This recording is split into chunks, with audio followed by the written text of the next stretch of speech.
Match of the Cricket West Indies Regional 4-day competition at Sabina Park tomorrow. Simon Preston has the details.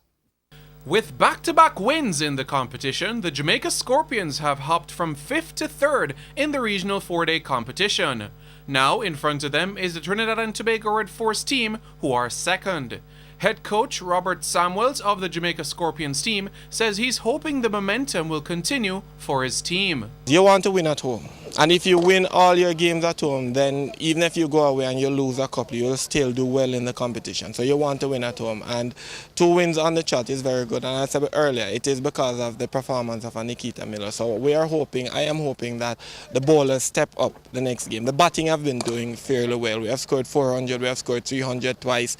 And we do it in the first innings where it is most important. So we have been batting. We've been batting even 2 new balls.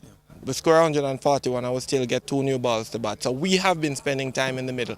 But what we need now is somebody to step up with the ball and does something similar or same as Nikita is doing. The Red Force are also coming off a win as they defeated the Leeward Islands Hurricanes by an innings and 16 runs in St. Kitts. Captain Dinesh Ramdin says he's keen on reducing the gap that the Guyana Jaguars has at the top of the table. Most definitely, they're right on our heels. Guyana have gone ahead with some points on the board, so it's very important we play well in this game. Not the first 2 days, but throughout this game, it's going to be very